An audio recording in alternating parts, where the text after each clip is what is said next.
बहुत पुराने जमाने की बात है। किसी गांव में एक सुनार और उसका बेटा रहते थे। एक दिन बेटा अपने बाप से कहने लगा, बाबूजी बाबूजी, मेरे लिए एक ऐसी अंगूठी बनाओ जिसमें कोई रहस्य हो। बाप ने कहा, बेटा अंगूठी भली ना छोड़ी, यह तो बताओ तुमने अंगूठी का करना क्या है। बेटे ने गोलमोल सा जवाब दिया, बस बाबूजी मुझे अंगूठी चाहिए। आखिर बेटे के बेहद इसरार पर बाप ने चांदी की अंगूठी बना दी। जब बेटे के हाथ में अंगूठी आ गई तो वह शेर हो गया। लगा बाप को डराने धमकाने कि बाबूजी फौरन राजा के महल में जाओ और मेरे लिए राजकुमारी का रिश्ता मांगो। अगर नहीं मांगा तो मैं यह अंगूठी के जादू से तेरा सर तन से जुदा कर दूंगा। सुनार बेचारा यह सुनकर थर थर कांपने लगा। लड़के की आंखों में लालच उतरा हुआ था। सुनार उस घड़ी को कोसने लगा जब उसने बेटे को अंगूठी बनाकर दी थी। अब सोचने लगा कि करूं तो क्या करूं। उधर कुआं इधर खाई। अगर राजा से रिश्ता मांगने गया तो राजा मुझे मार डालेगा और ना गया तो बेटा मुझे मार देगा। आखिर काफी सोच विचार के बाद उसने फैसला किया कि यूं मरने से बेहतर वहां मरना बेहतर है। चलो राजा के पास चलता हूँ, चाहे कत्ल ही क्यों ना हो जाऊं। बात तो हो जाएगी कि सुनार राजा से रिश्ता मांगने आया था। अपने बेटे के हाथों गुमनामी की मौत मरने से बेहतर है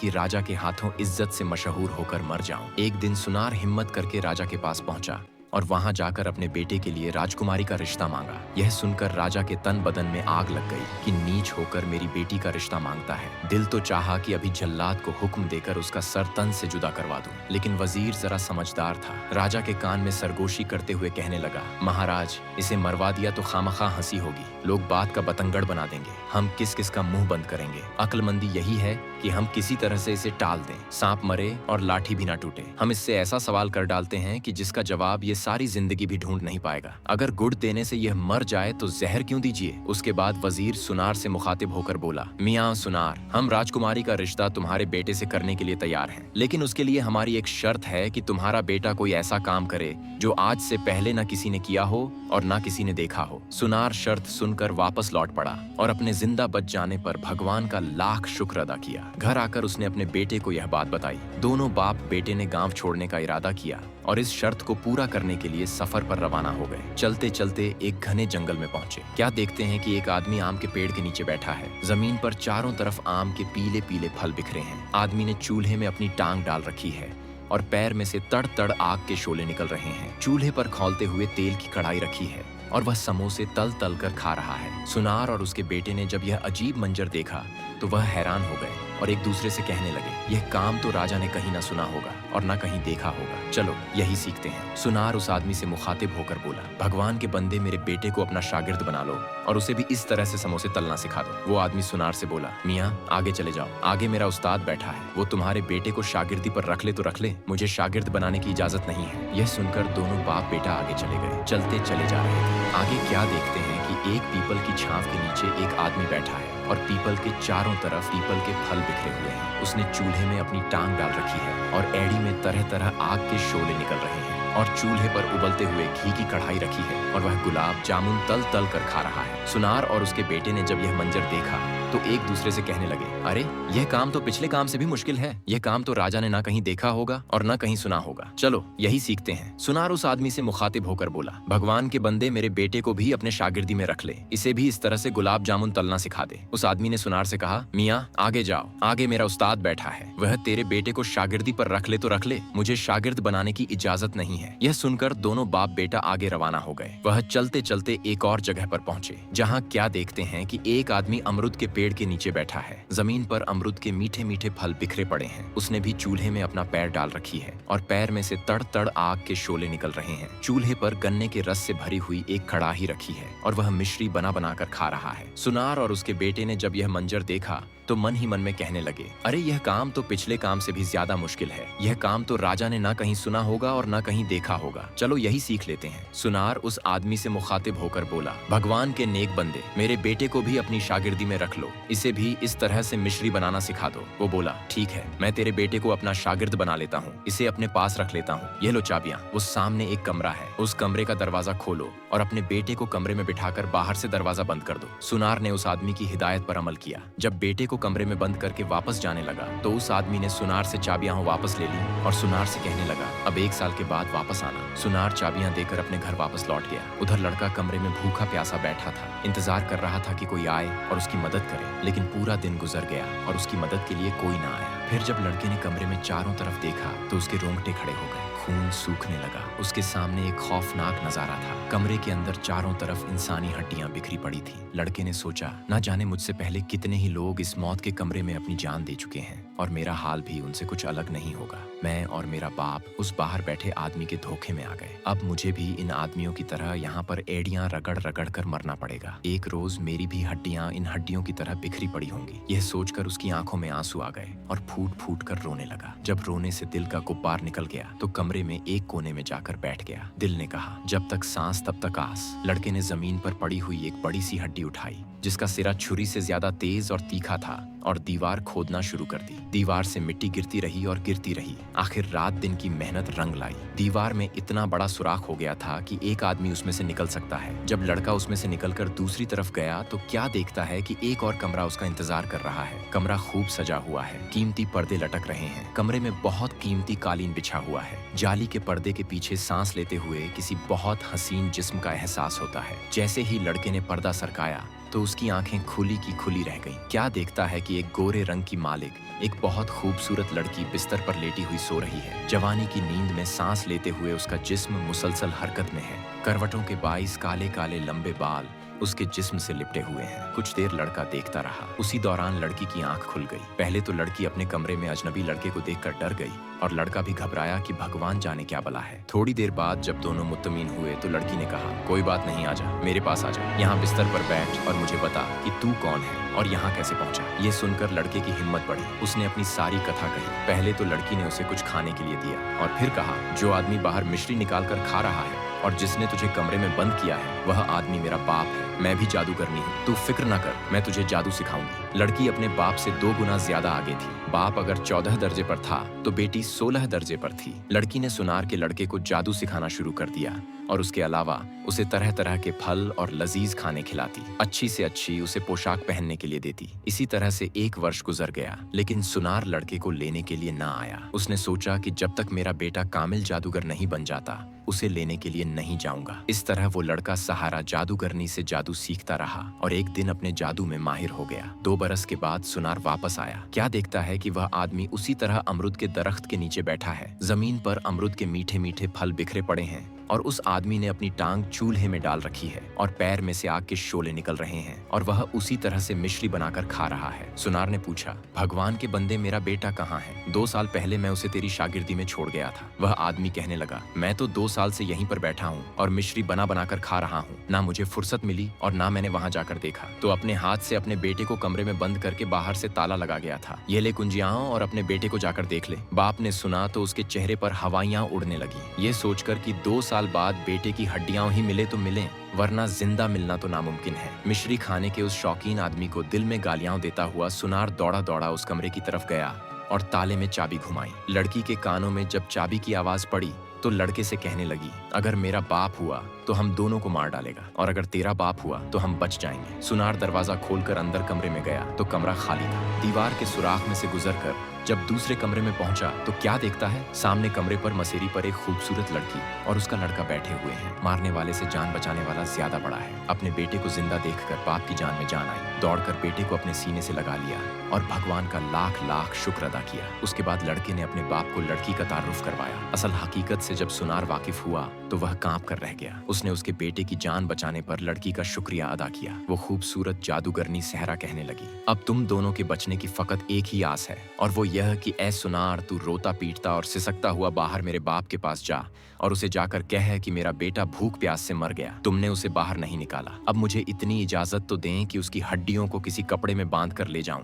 ताकि उसकी हड्डियों को दफन कर सकूं। सुनार रोता हुआ कमरे से बाहर निकला। जैसा लड़की ने समझाया था उसने वैसा ही किया। मिश्री बनाता और खाता हुआ वो आदमी बोला, हाँ हाँ, हड्डियां ले जा, मैंने उनका क्या करना है। और उस बूढ़े जादूगर ने हड्डियां ले जाने के लिए एक बड़ी सी चादर भी फराहम कर दी। सुनार दोबारा कमरे में आया और लड़के की बताई गई हिदायत के मुताबिक अपने बेटे को चादर में छुपा लिया। जब बेटे को चादर में छुपाए कंधे पर उठाकर बाहर जाने लगा तो लड़की बोली, मेरी एक बात पल्ले से बांध लो, मैंने तुम्हारे लड़के को जो जादू सिखाया है उस जादू के जरिए रास्ते में ही कहीं कमाई करना शुरू ना कर देना। अगर तुमने रास्ते में ही अमीर होना शुरू कर दिया तो मेरे बाप को पता चल जाएगा और फिर वह तुझे और तेरे बेटे को नहीं छोड़ेगा। खूबसूरत सहीरा कमरे में ही रही। सुनार ने उस लड़की से कहा कि बेटी तू भी हमारे साथ चल, अपने संग दिल और जालिम बाप से रिहाई हासिल कर। लेकिन लड़की ना मानी और कहने लगी कि इस तरह से हम तीनों ही पकड़े जाएंगे, और वैसे भी अब मेरा जीना मरना यहीं पर है।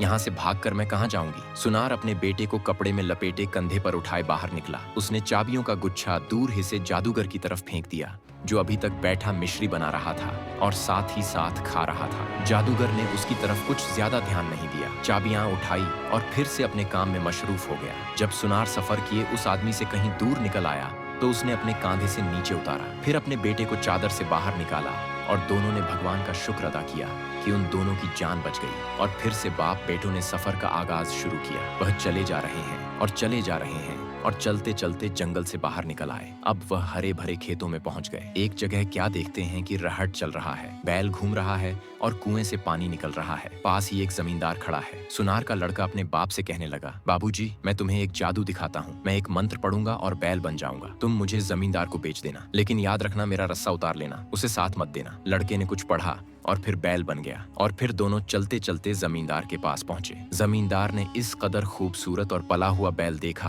तो कहने लगा, बाबा जी, क्या तुमने बैल को बेचना है? सुनार ने कहा, हाँ बेचना है। जमींदार ने पूछा, क्या लोगे? सुनार ने कहा, 55 रुपये। जमींदार को सोच में डूबे हुए देखकर सुनार बोला, मेरा बैल बहुत अच्छा है, अगर तुझे यकीन ना आए तो इसे हल में जोड़कर देख ले। जमींदार ने बैल को रहट में जोड़ा। बैल खूब पानी निकालने लगा, उसके पहले वाले बैल से भी कहीं ज्यादा। जमींदार बैल को देखकर राजी हो गया और उसे खरीदने के लिए भी मान गया। सुनार कहने लगा, लेकिन मैंने अपना रस्सा नहीं देना। जमींदार बोला, कोई बात नहीं, तुम अपना रस्सा उतार लो, मैं खुद ही अपना नया रस्सा डाल लूंगा। जमींदार ने 5.25 दिए और वह बैल खरीद लिया। जब सुनार चलते चलते काफी दूर निकल गया तो बैल ने अपना रुख मोड़ा और भाग खड़ा हुआ, सीधा सुनार के पास पहुंचा और वहां जाकर फिर लड़का बन गया। जमींदार बेचारा हाथ में डंडा पकड़े भागा भागा दौड़ा दौड़ा और हाँफता हुआ सुनार के पास आया और कहने लगा, बाबा, तुमने मेरा बैल तो नहीं देखा? सुनार बोला, बैल तो मैं अभी अभी तुम्हारे हवाले करके आया हूँ, बैल कहाँ है? बेचारे जमींदार के वहमो ख्याल में भी नहीं आ सकता था कि उस बूढ़े सुनार के साथ जो लड़का जा रहा है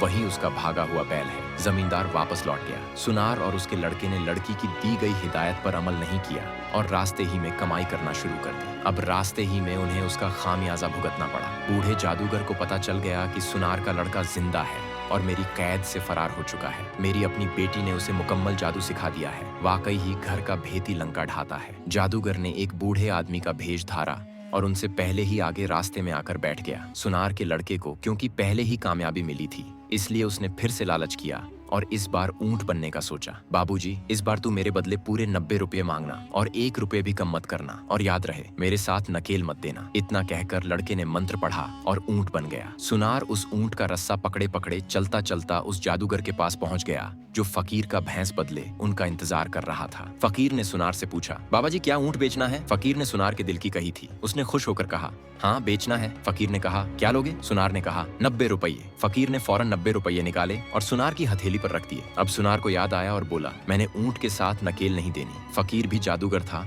और राजदार था, नकेल के भेद और अहमियत से वाकिफ था और बोला, मैंने तुम्हें मुंह मांगी कीमत दी है और नकेल ऊंट के साथ ही खरीदा है, इसीलिए नकेल तो तुम्हें देनी पड़ेगी। गजे उनके बीच इतनी बहस और इतनी तूत मैम हुई कि राह चलते मुसाफिर रुक गए और इर्द गिर्द खेतों में काम करते हुए कैसान भागे भागे आए और वहां पर जमा हो गए। फकीर ने लोगों से मुखातिब होते हुए कहा, लोगों, खुदा लगती कहो, क्या तुमने आज तक यह सुना है कि कोई जानवर बिक जाए और बेचने वाला जानवर बेचने के बाद उसके गले से रस्सा उतार ले? देखो देखो, यह आदमी मुझे पूरी कीमत पर ऊंट बेचने के बाद यह नकेल वापस लेने पर झगड़ा कर रहा है। फकीर की बात में वजन था। जब लोगों ने देखा कि यह तू मैम नकेल के लिए हो रही है तो सब ने सुनार को झूठा किया। इतने लोगों के आगे सुनार की पेश ना गई। उसे ना चाहते हुए भी ऊंट के साथ फकीर के हवाले वो नकेल करनी पड़ी। फकीर जो जादूगर था और नकेल की हकीकत से वाकिफ था, खुशी के मारे उछलने लगा। लड़का अब जादूगर के कब्जे में था क्योंकि अब नकेल जादूगर के हाथ में थी और इसीलिए उसके लिए अब यह मुमकिन न था कि वह पहले की तरह आजाद होकर वहां से भाग जाए। लेकिन लड़का भी अब आम लड़का नहीं था। 2 साल जादूगर ने की लड़की की शागिर्दी में रहने के बाद एक कामिल जादूगर बन चुका था। उसने मंत्र पढ़ा और कबूतर बनकर उड़ गया। जादूगर के हाथ में नकेल का दूसरा सिरा फट से नीचे गिर गया। उसने पीछे मुड़कर देखा तो ऊंट का कहीं नामो निशान भी नहीं था और नकेल नीचे जमीन पर घिसड़ रही थी। अब जादूगर ने भी मंत्र पढ़ा और बाज बनकर कबूतर के पीछे लग गया। लेकिन लड़का भी कुछ कम नहीं था। शेर को सवा शेर। कबूतर ने जब नीचे झुककर देखा, गांव की कुछ औरतें झुकी हुई छप्पड़ में से हाथ भर भर कर काली सिया चिकनी मिट्टी निकाल रही हैं ताकि अपने कच्चे घरों और फर्शों पर पोछा लगा सकें। इससे पहले कि बाज कबूतर को पकड़ता, लड़का मंत्र पढ़कर मेंढक बनकर छप्पड़ में जा गिरा। यह देखकर बूढ़ा जादूगर बगला बन गया, छप्पड़ में उतरा और चूंचे मार मार कर मेंढक को तलाश करने लगा। एक गांव की खूबसूरत गोरी लड़की भी अपने लंबे लंबे हाथों से मिट्टी निकाल रही थी। लड़के ने फिर से मंत्र पढ़ा और मेंढक से छल्ला बनकर लड़की की उंगली में चला गया। पगला भगत यानी जादूगर अब उसकी छोटी उंगली से छल्ला निकालने से तो रहा। थोड़ी देर बाद औरतें मिट्टी बर्तनों में डालकर अपने घरों की तरफ चल पड़ी। जैसे ही लड़की अपने घर पहुंची, जादूगर बगले से फकीर बन गया और सदा लगाते हुए उनके घर पर जा पहुंचा। लड़की छन्ने में आटा डाले दरवाजे पर आई। जादूगर बोला, बेटी, मैंने आटा नहीं लेना, मैंने तो वह छल्ला लेना है जो तुम्हारे दाएं हाथ की छोटी उंगली में है। यह बात सुनकर लड़की को गुस्सा आ गया। तू कौन होता है मुझसे यह छल्ला मांगने वाला? जब यह तकरार लड़की के माँ के कानों में पड़ी तो वह भी दरवाजे पर आ गई। अब जो माँ को असल बात पता चली तो वह लड़की से बहुत खफा हुई। माँ शक की मजाज औरत थी। लड़की से कहने लगी, तू तो छप्पड़ से मिट्टी लेने गई थी, ये छोटी उंगली में छल्ला कहाँ से पहनवा कर आ गई? बता, तेरे किस यार ने ये छल्ला दिया? इसे फौरन उतार और फेंक। आ लेने दे तेरे बाप को, सब बताती हूँ। इससे पहले कि तू कोई चांद चढ़ाए, कर देती हूँ तेरे हाथ पीले। लड़की बेचारी अजीब मुसीबत में फंस गई थी। उसने अपनी छोटी उंगली से छल्ला निकालकर फेंक दिया। फकीर इसी इंतजार में छल्ले पर आंख रखे खड़ा था। उसने छल्ला पकड़ने के लिए हाथ आगे बढ़ाया। लड़का फिर छल्ले से कबूतर बनकर उड़ गया और जादूगर बाज बनकर उसके पीछे लग गया। आखिर राजा का महल आ गया। दोनों उसके ऊपर उड़ रहे थे। राजा कचहरी लगाए बैठा था। इससे पहले कि बाज कबूतर को पकड़ता, लड़का कबूतर से सोने की तार बन गया और बादशाह के ताज में जाकर गिर गया कि यहाँ से तो बाज मुझे नहीं निकाल सकेगा। जादूगर फिर बाज से फकीर बन गया और बादशाह के सामने आकर सदा लगाई। राजा ने कहा, मांग क्या मांगता है? फकीर ने कहा, राजा, तेरे ताज के अंदर जो सोने का तार है वह मुझे दे दे। यह बात सुनकर राजा को बहुत हैरत हुई कि मेरे ताज में सोने का तार कहाँ से आया। यह सोचकर उसने एक हाथ ऊपर उठाया कि ताज में हाथ डालकर देखे तो सही। जूं ही राजा ने ताज में हाथ डाला और राजा के हाथ में आते ही तस्बीह बनकर टूट गया और जमीन पर बिखर गया। फकीर फौरन मुर्गा बनकर उन्हें चुगने लगा और लड़का देखते ही देखते मोतियों से बिल्ला बनकर